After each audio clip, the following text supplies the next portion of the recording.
Joe Biden officially picks his VP nominee, President Trump settles an historic peace deal in the Middle East, and Democrats go on the defense for mail-in voting. My name is Sean Clinton, and this is the Guide to Freedom Show.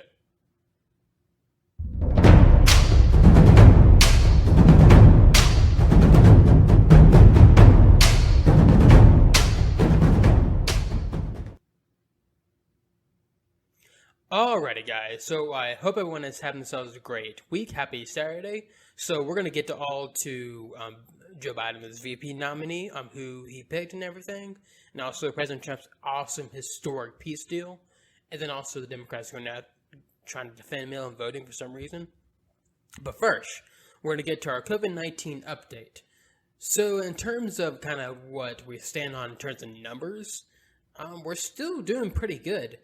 Here's actually a chart for the state of Georgia, my home state, and as you can see, it is starting to curve down. We are starting to see a decrease in daily cases, which is awesome news. And again, you've been seeing this so far in places like Texas, Arizona, Florida, and everything. Here's actually the graph for Florida right here, which is great news. Yeah, Florida has been going down for a while now, which is great news. That's in terms of cases. Cases are continuing to, and all over the country, are continuing to curve down and like decrease day by day. Or if some states haven't curved yet, they're starting to peak. As you see on these graphs, which is again great news. In terms of deaths for say Georgia and everything, let's see. In terms of deaths, we are seeing a spike in deaths. Doesn't seem like it has peaked quite yet, but I'm pretty sure over the next couple of weeks we should start seeing that peak over and everything. Of course, deaths are always a trailing indicator for cases. That's how it's always been for COVID-19. But in terms of cases over the country and everything, and actual death rate, we are still doing pretty good. The death rate continues to drop just dramatically by all measures. Cases continuing to increase but start to curve down. So again, like I said last week, it seems like we're getting pretty close to reaching herd immunity, especially with the whole T-cell immunity thing that scientists put out last week. So that's all great news. But of course, the media and Democrats all over the country are continuing to overplay this thing as some sort of disaster for America, for President Trump, and everything. That he's saying that he absolutely botched this whole thing from the beginning. I guess at the beginning he didn't do it too well, but overall his response to COVID-19 was pretty good. Was pretty darn good. If you're going to talk about his rhetoric, that's a whole nother thing. But his actual federal response has been pretty excellent. But that's not going to stop the media for doing their whole thing. But you know how stupid the whole hysteria regarding COVID-19 has gotten? So, if you've been around for past decade or past couple decades or so, ever since 9/11, New York has been doing these kind of large lights that shoot up to the sky, and as the memorial for the World Trade Center and the attacks, as in remembrance of those killed on 9/11 and those terrorist attacks. And they do that every single year too. They do that every single year. But of course, this year, according to the New York Times, they're not going to no longer do this. They're going to completely cancel the entire thing due to COVID-19, due to concerns with COVID-19. Even though it takes 40 people to actually put it up. So you're telling me there's no possible way to do that, say wear masks or something like that, do that safely without catching, seriously? Come on. Don't give me the BS. It's the same people who, Bill de Blasio was the one that pushed this, and this is the same guy who was out on the streets with the Black Lives Matter protesters and painted the Black Lives Matter memorial, mural on the streets, and there was a bunch of people there too. So you tell me you can't bring out just a few people to put out some lights for the 9/11 memorial? come on, that's total BS by all measures. And part of me thinks the real reason for this is because the whole idea of kind of probably because a lot of cops too lost their lives on 9/11, and now there's this whole war on cops right now, and we got to paint them as bad as possible, so we can't possibly remember them in a good light with a terrible tragedy. And also with 9/11, that's a day where everybody can come together and unite for at least one day. And so Bill de Blasio, being the partisan hack he is, or Democrat hack he is, he gets canceled because anything that could unite Americans and to make America look good, I guess. Nope, can't have that. That's exactly why this happened. You can't tell me there's no way possible to put out some lights without taking precautions for COVID-19. There's plenty you can do, precautions you can take. But it's all stupid. But that's enough COVID-19 for this episode. And now let's move on to good old Joe Biden. So for weeks at this point, we've been kind of watching and waiting just to see who exactly is going to be his VP pick. He had to choose. He had kind of a list. All of them were women, of course. He had to choose between Elizabeth Warren, Stacey Abrams, Kamala Harris, Susan Rice, and Amy Klobuchar, and a variety of other people. The mayor of Atlanta, Casey Bottoms, I believe. I'm not getting her name wrong. So on just this week, he finally picked his nominee. After weeks of searching through his list, he finally picked it. So, who is his VP nominee, you ask? Well, I'm gonna announce it right here. All right, can I get a drum roll? Drum roll, please.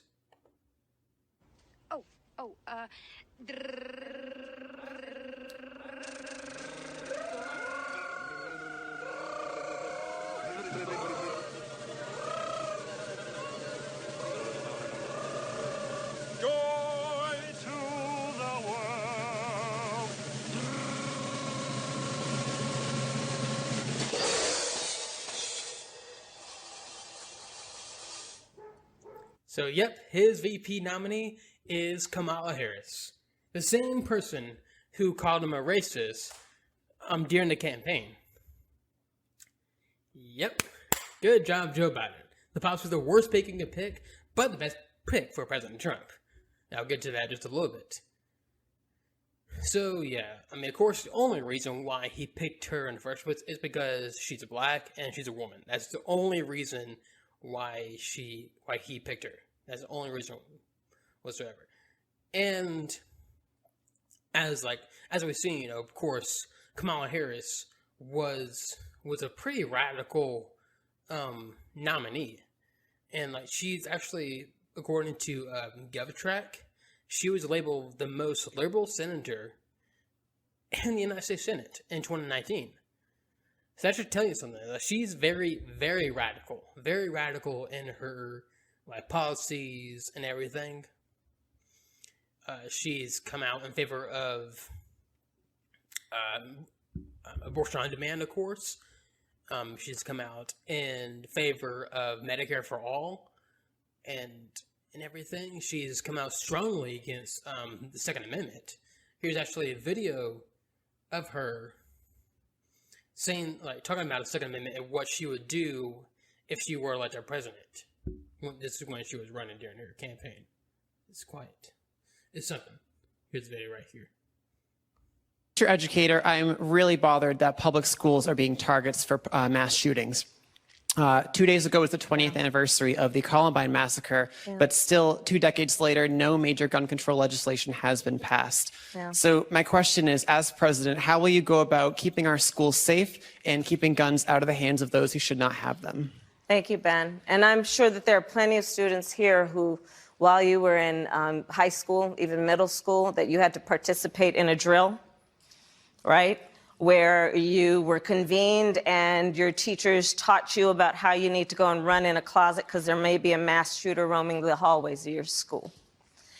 And in our America, that should never have to happen. Conversations take place every night. Conversations take place every night between students and their parents. Why do these things have to happen? Why do we have to have a drill like that? To which, of course, the response is because there are people in Washington, D.C., supposed leaders, who have failed to have the courage to reject a false choice, which suggests you're either in favor of the Second Amendment or you want to take everyone's guns away. Supposed leaders in Washington, D.C., who have failed to have the courage to recognize, you know what, you want to go hunting, that's fine. But we need reasonable gun safety laws in this country, starting with universal background checks and a renewal of the assault weapon ban. But they have failed to have the courage to act. So, Ben, here's my response to you. Upon being elected, I will give the United States Congress 100 days to get their act together and have the courage to pass reasonable gun safety laws. And if they fail to do it, then I will take executive action. And specifically what I will do is put in place a requirement that for anyone who sells more than 5 guns a year, they are required to do background checks when they sell those guns.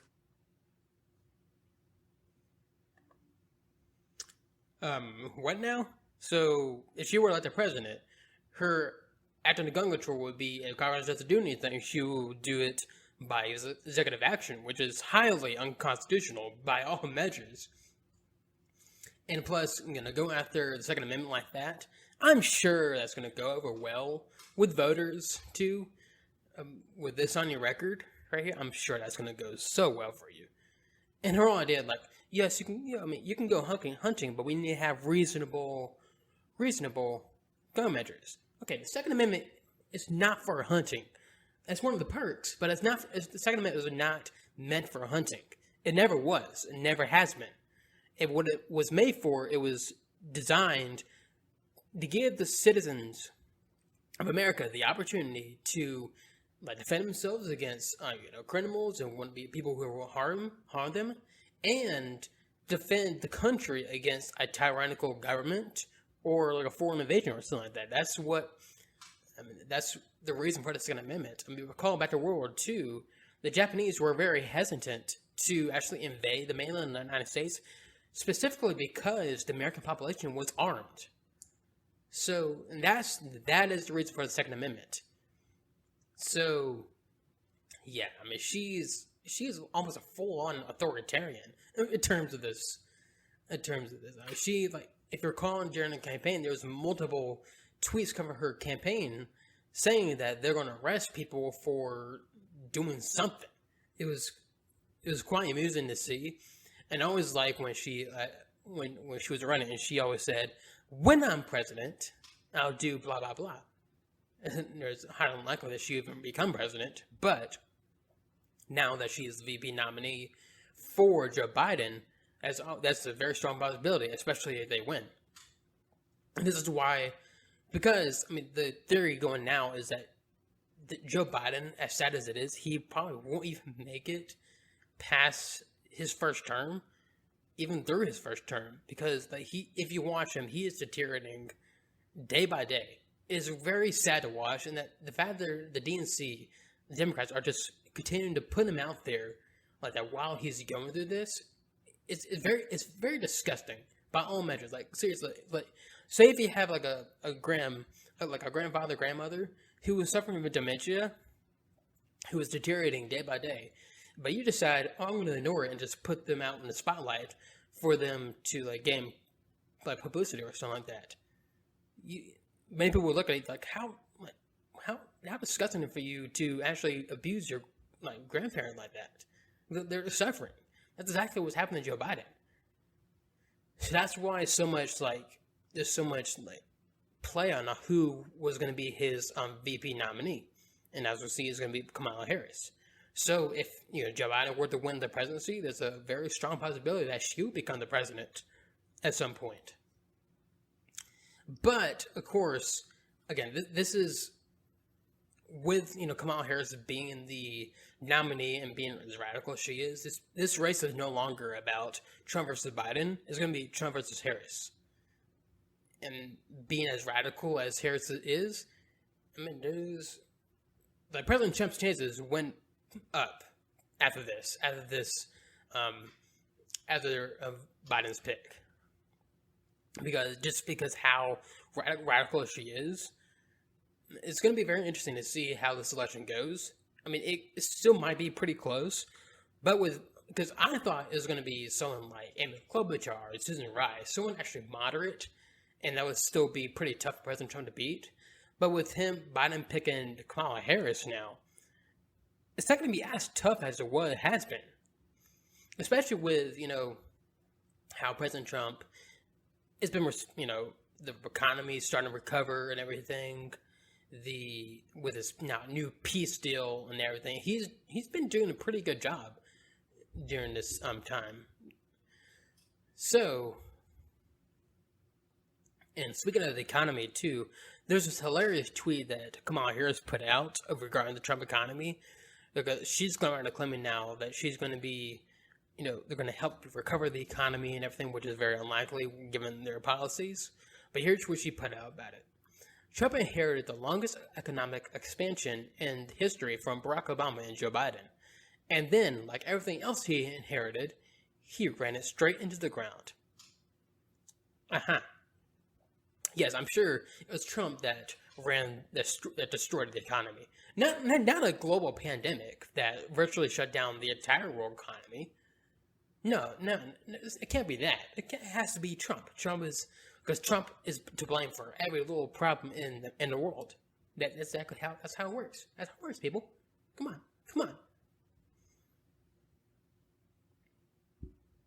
But I don't know. Again, this is a worse pick for Biden, but again, a best pick possible for Trump right here.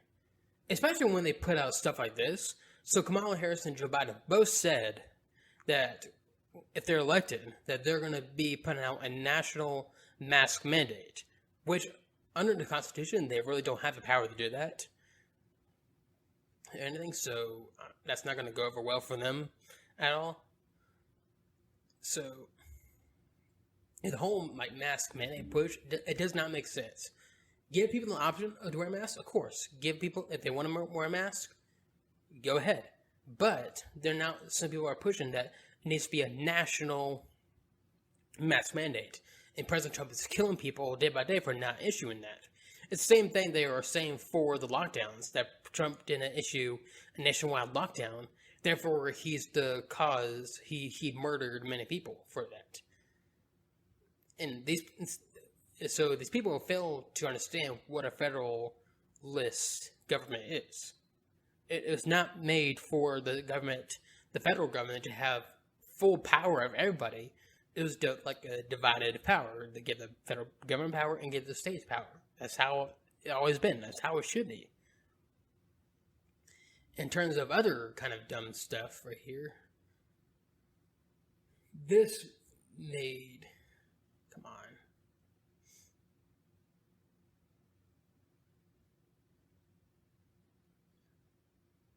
Okay. Sorry, my computer is being a little slow right here. So, in spite of this, of course, as I've said, Kamala Harris is very radical in her policies, radical in her rhetoric, and very authoritarian in her rhetoric too. And she's really an opportunist that says anything to gain any sort of power or anything or something like that. But of course, we have the media who wants to continue to gaslight us on a frequent basis. So here's a piece from the New York Times, from the Washington Post, right here, by David Byler. It's an opinion piece, and it's literally titled, "Harris is a small C conservative party friendly pick, which makes her just right for Biden." A small C conservative? Are you guys high over the Washington Post? In what possible way is she a small C conservative? Which I don't know what exactly, small C, big C, I didn't know that was a thing. but I'm a conservative. Conservative, when it's brought into politics, always means, the right. Republicans, conservatives, and all that. So she's a centrist, moderate conservative, according to Washington Post. So here's what the piece says. Democratic presidential nominee Joe Biden is an intensely risk-averse politician. In his nearly 50 years of public life, he has always positioned himself in the middle of the Democratic Party, not too far right or not too far left. And that was the case for most of his career, but of course when he was VP for Barack Obama and was running for president, he's still pretty radical. He's pretty radical now. More radical than he was even a year ago. He spent roughly a decade and a half in the Senate making connections and deepening his understanding of politics. Before trying to run for president for the first time, and in the 2020 primary, he refused to advocate for Medicare for all, support reparations for slavery, or take other stances that could damage him in the general election, which was pretty smart on his part. In his vice presidential search, Biden again took the safe route. Senator Kamala Harris, his newly announced running mate, is a historic choice as a Black and Asian American woman. She's also a small C conservative pick. She isn't apt to cause any problems for Biden on the campaign trail, and her presence on the ticket will preemptively smooth over demographic concerns and bring in both relative youth and diversity important to a party increasingly reliant on people of color. Harris might not add many voters to the campaign, but should help Biden run out the clock, and that's exactly what she needs to do. Right now, Biden is running the campaign equivalent of a prevent defense, a strategy in football. He is not dominating the news cycle. He doesn't need to. Every day that President Trump wastes it on a bizarre tweet or bad news conference is one that Biden wins. Harris is a good pick because she won't disrupt that pattern. The national media already knows who she is and vetted her during the 2020 presidential primary. She is shown that she is a talented speaker and she'll likely perform well on the campaign trail in her debate with Vice President Mike Pence. She's not the most moderate pick available for Biden, but the inevitable socialist attack line won't work quite well as it would with someone like Senator Elizabeth Warren.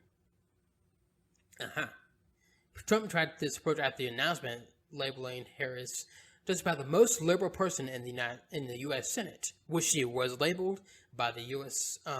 GovTrack. This piece is just rich.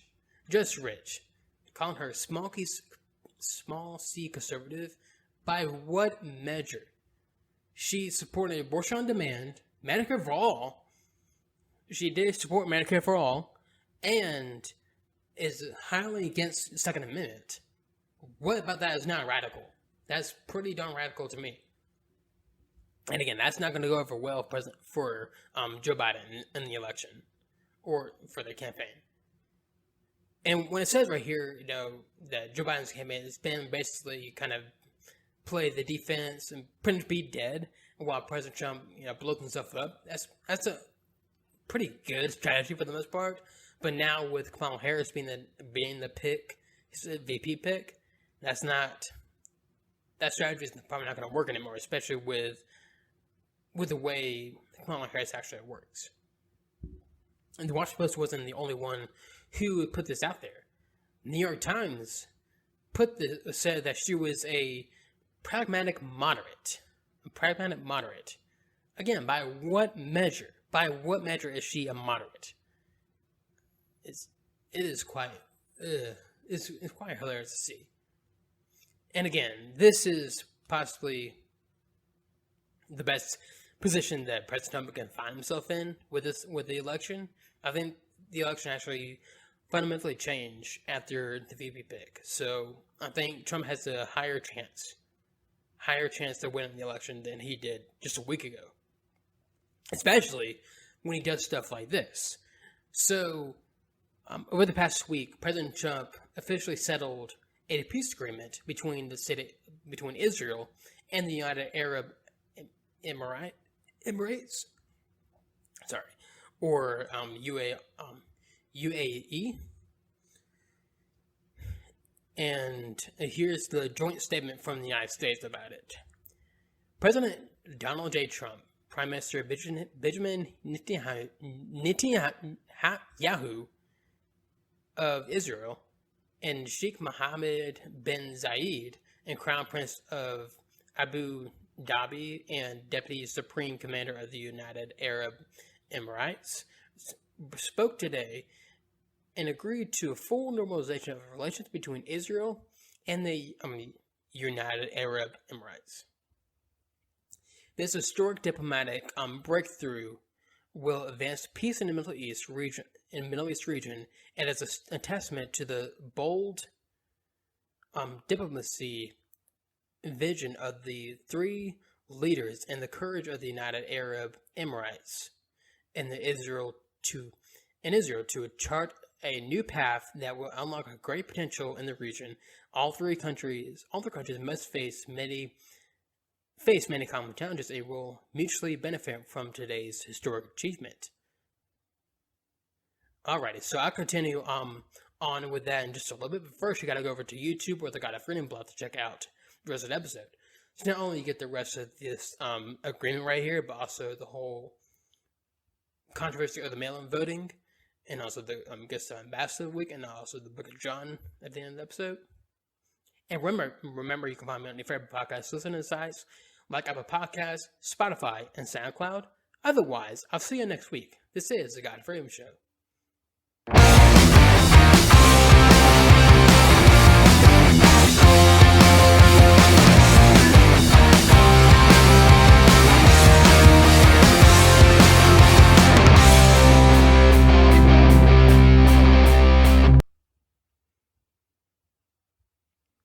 Alrighty, so let's continue on right here with the statement. Delegations from Israel and the United Arab Emirates will meet in the coming weeks to sign a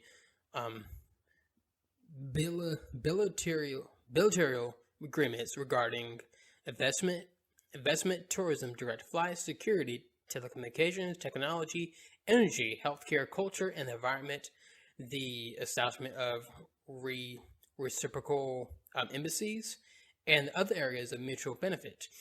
Opening direct ties between the two of the Middle East's most dynamic societies and advanced economies will transform the region by spurring economic growth, enhancing technological innovation, and forging closer people-to-people relations. As a result of this diplomatic breakthrough, at the request of President Trump with the support of the United Arab Emirates, Israel would suspend declaring sovereignty over areas outlined in the president's vision for peace and focus in his efforts now on expanding ties with other countries in the Arab and Muslim world. The United States, Israel, and the UAE are confident that the additional diplomatic breakthroughs with other nations are possible and will work together to achieve this goal. The UAE and Israel will immediately expand and accelerate cooperation regarding the treatment and the development of vaccine for the coronavirus. Working together, these efforts will help save Muslim, Jewish, and Christians' lives throughout the region. Okay, this is just terrific by all measures, and the fact that again, the credit should go to President Trump for this. Like, he issued the settlement and everything. This is just a great win for not only President Trump, but for the Middle East. There's been a lot of conflict there for years at this point, so this is a great step in the right direction. So we'll see what comes out of it, but I have great hopes that it will be good for the region. So it's just terrific. But of course, as usual, since we can't credit President Trump for anything good that he does, we're gonna find something wrong with it. We're gonna find something bad he did. or Sun. So now we're going back to the Washington Post, and this is a piece by Max Boot, the so-and-so conservative at the Washington Post. Despite the UAE-Israel deal, Trump will lead the Middle East a bigger mess than he found it. So here's what the piece says. The Middle East is like the mob. Just when the presidents think they are out, they get pulled back in.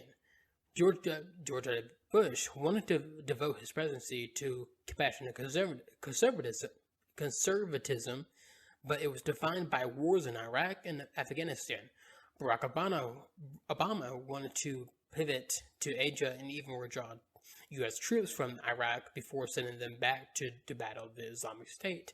And President Trump lightly proclaimed, going into the Middle East is the worst decision ever made in the history of our country.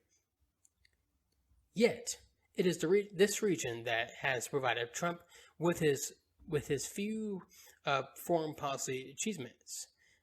He has presided over the deaths of two major enemies of the United States, Abu Baghdadi, which is the leader of ISIS, and Qasem Soleimani, who was the Iranian terrorist leader. He can also take credit for the final destruction of the Islamic State's caliphate, largely by following the Obama blueprint. Now the region has provided his most notable, indeed virtual soul, diplomatic achievement, the decision by the Emirates to become the third Arab state to recognize Israel, and Israel's decision to postpone annexation of its U.S. West Bank settlements. In truth, Israel and the UAE have been drawn closer for the years because of their shared fear of Iran. Trump's contribution was mostly inadvertent. The Middle East peace plan released by American's Crown Prince Jared Kushner in January was a virtual invitation to Israel to annex West Bank settlements. If this had happened, it would have done long-lasting damage to the prospects of a two-state solution. Yet with Trump's support, Israel Prime Minister Benjamin Netanyahu appealed to right-wing voters by promising to make annexation a reality in July. The UAE offered Netanyahu a welcome way to renege on a reckless campaign pledge by offering diplomatic recognition in return for a postponement of annexation. As so often happens with Trump, he is the most adept at solving problems he himself created. See, for example, the way he blew up the North American Free Trade Agreement, also only to rebrand it as the U.S.-Mexico-Canada Agreement. But it would be churlish to deny Trump his victory lap for what is a generally welcome achievement. The UAE's recognition of Israel should not, however, distract us from the idea that Trump's record on the Middle East is largely a negative one. There it is.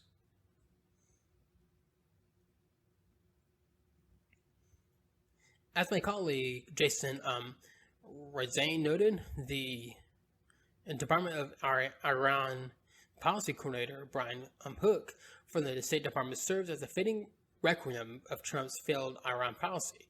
Trump's disastrous decision to leave the nuclear deal in 2018 has led the country to ramp up its nuclear program. It is now closer to having a nuclear bomb than when Trump took office. And despite Soleimani's death, Iran has not tempered its support for murderous proxies in Lebanon, Syria, Iraq, Yemen. Now the United Nations embargo on the sales of weapons to Iran is set to expire after Secretary of State Michael Pompeo failed Friday to convince the Security Council to extend it. And Trump's unilateral sanctions have greatly damaged Iran's economy, and the Islamic Republic has found a friend in China, and it remains more dangerous than ever. So it's all Trump's fault for Iran being, the way it is right now. They were, as the lie that they have been pushing for years, Iran was fully moderate until Trump came in. That is not true. Not true at all. They've been like this for years. So, in regards to Trump's foreign policy in the Middle East, it's been actually largely good. So, you can, of course, expect this from the media. But the most bizarre thing about this whole thing, but this whole situation, is a statement from Joe Biden, basically saying that, taking credit for this agreement. Today, Israel and the UAE have taken a historic step to bridge the deep divides of the Middle East. The UAE's offer to publicly recognize the state of Israel is a welcome, brave, battle-needed act of statesmanship. Excuse me.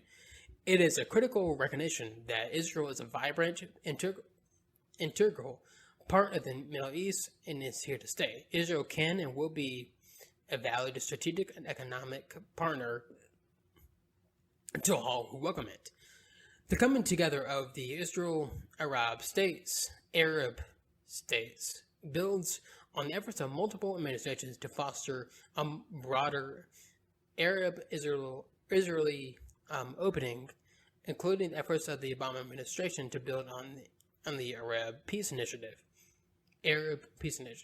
I personally spent time with leaders in both Israel and the UAE during our administration, building the case for cooperation and broader engagement and the benefits it could deliver to both nations. And I'm gratified by today's announcement. So basically, it was due to them. It was due to the Obama administration, not Trump's administration, due to the Obama administration. So that's kind of odd, right there. So it just, again, this is a terrific win for President Trump. He should run on it, do a victory lap with it, by all means. Alrighty, so now on to mail-in ballots. So, as we've seen for the past few weeks or so, there's been a lot of controversy over mail-in ballots. And the reason for this is because mail-in ballots come with a lot of problems. There has been many instances where ballots have been lost, and basically a ballot harvesting. People are keeping ballots until the last minute and then sending them over to be counted. That has happened. So the idea of universal mail-in voting for this election, it cannot happen. And President Trump recognizes this, which is why he actually took action against this. So he has pretty much blocked the U.S. Postal Service and states from doing this, saying that, okay, this will lead to a lot of problems in the election, so we're not going to allow mail-in voting this time around. Absentee voting is perfectly fine. That's totally different. But mail-in voting really cannot happen in this election. It would just be a complete disaster, because there will be a lot of fraud that would happen. But of course, Democrats want to take the gaslighting approach, saying that, mail-in voting there's no fraud with mail-in voting. President Trump, that's just a figment of President Trump's imagination. That's just a figment of imagination. And now the Democrats are now trying to block President Trump from doing this, which is quite hilarious. But which just tells you, there's no reason why we should be doing a universal mail-in voting. There's many ways we can go out to in-person voting while taking some kind of precautions. Dr. Fauci said this, that there's no reason why we shouldn't be doing in-person voting. Dr. Fauci said that himself. So again, this is all political for Democrats, because they see that this could be an opportunity for them to win, to basically cheat their way to the election. So what's so hilarious is that now they're figuring out that now saying that Trump is trying to shut down the U.S. Postal Service, which is a direct threat to democracy. So Jamie Lee Curtis put out this hilarious tweet. Basically, she said this: I swear, in broad daylight, the driver of a red truck had a red cap on with white letters. Conspiracy? Outright attempt at stealing the election. The election by denying access to the USPS? Let's not let it happen, Joe Biden. And it's a picture of a tow truck carrying a mail truck. As far as I know, tow trucks are designed to pick up cars that broke down, so that's probably the reason why that it has the mail truck. But no, it's all conspiracy. It's all conspiracy. There's another conspiracy that went out today. Just today, that there was a few those mailboxes you see all over where you drop mail in. There were some that were picked up and then replaced, and then people were slamming, "Oh, that's conspiracy. That's the Trump administration trying to rig the election." When it turns out it was just the the post office to trying to basically replace or furnish the boxes. Solid stuff, everyone. Solid stuff. And so the whole freak out over the mail-in voting and the Democrats' defense of it, and the whole freak out over President Trump supposedly trying to shut down the post office, which is not happening. It's quite hilarious to see. But I don't know. This election is going to be the real election has just begun. It's going to be very interesting to see where it goes, and I'm kind of excited to see where it goes, especially with, again, Kamala Harris being the VP, and now it's going to be a Trump versus Harris election. Alrighty, so now let's get on to the book of John today. So we're going to be going through the John chapter 17, and it's a pretty short chapter, so I'm just going to go right through it. Alright, and remember you can follow me along if you want, and I'll be the New Living Translation. Alrighty. The prayer of Jesus. After saying all these things, Jesus looked up to heaven and said, "Father, the hour has come. Glorify your Son, so he can give glory back to you. For you have given him authority over everyone. He gives eternal life to each one of you have given him. And this is the way to have eternal life, to know you, and the only true God in Jesus Christ, the one who sent you to earth. I brought glory to you here on earth by completing the work you gave me to do. Now, Father, bring me into the glory we shared before the world began. I have revealed you to the world, revealed you to the ones who you gave me from this world. They were always yours. You gave them to me, and they have kept your word. Now they know that everything I have is a gift from you, for I have passed on to them the message you gave me. They accepted it and know that I came from you, and they believe you sent me. My prayer is not for the world, but for those you have given me, because they belong to you. All who are mine belong to you, and you have given them to me so they bring me glory. Now I am departing from the world, and they are staying in this world, but I am coming to you. Holy Father, you have given me your name. Now protect them by the power of your name, so that they will be united just as we are. During my time here, I have protected them by the power of the name you have gave me. I guarded them so that not one was lost, except the one headed for destruction, as the scriptures foretold. Now I am coming to you. I told them many things while I was with them in this world, so they would be filled with my joy. I have given them your word, and the world hates them because they do not belong to the world, just as I do not belong to the world. I'm not asking you to take them out of the world, but to keep them safe from the evil one. They do not belong to this world any more than I do. Make them holy by your truth. Teach them your word, and which is truth.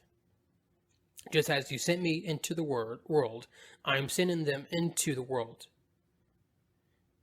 And I give myself as a holy sacrifice for them so they can be made holy by your truth. I am praying not only for these disciples, but also for all who will ever believe in me through their message. I pray that they will all be one, just as you and I are. You are in me, Father, and I am in you. And may they be in us, so that the world will believe in you, will believe you sent me. I have given them the glory you gave me, so they may be one as we are one. I am in them, and you are in me.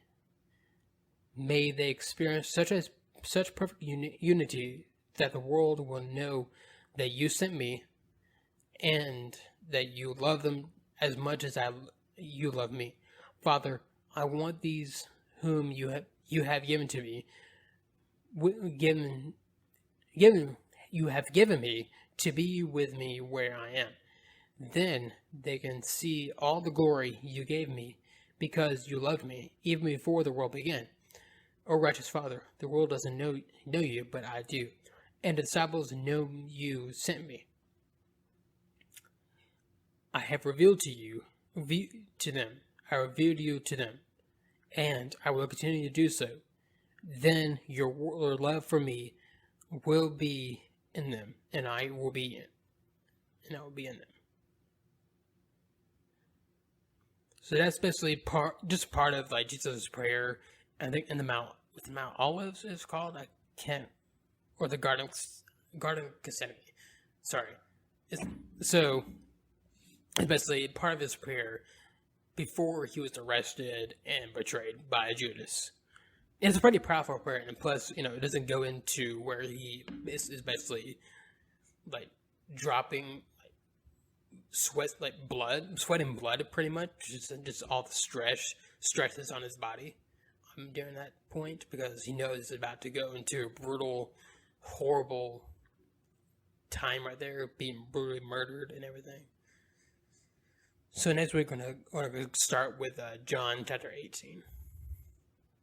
Alrighty, so now to get to the good stuff and bad stuff of the week. So the good stuff of the week, this part is not good, but it leads into the good part. So earlier this, I think, was it this week? I'm pretty sure it was. President Trump was holding a press conference about, different about COVID-19 or whatever. And during that, there was some gunfire outside of the White House, and he was escorted out of the room and everything during that time. But eventually, came back in, and the reporter asked, "Are you rattled by this at all, Mr. President?" And here's what he said about it. It's quite hilarious. They'll have a full report. Secret Service, in a little while, will have a full report. Are you rattled by this at all, Mr. President? I don't know. Do I seem rattled? It's unfortunate that this is a world, but the world's always been a dangerous place. It's not something that's unique. Like a chant. Heading on like a chant right there. That's pretty awesome right there. Like saying, do I seem rattled? As equivalent to when President Reagan was shot, he said, "You missed," when he was at a press conference, which is pretty spectacular. Alrighty, so now to get on to the best of the week. So some best of the week. This is pretty crazy right here. So the Department of Justice is now accusing the Yale University of discriminating against Asian and white applicants. So the reason for this is basically the whole affirmative action that Yale and I think even Harvard participated in, basically saying that they're now implementing people based on the race and not based on their marriage or anything. So, and because of this, Asian Americans and even white Americans have been booed from the applicant list because of their skin color. That's the only reason why. So the Department of Justice saw that rightly to be a problem, and now they're going to try to they're going after them.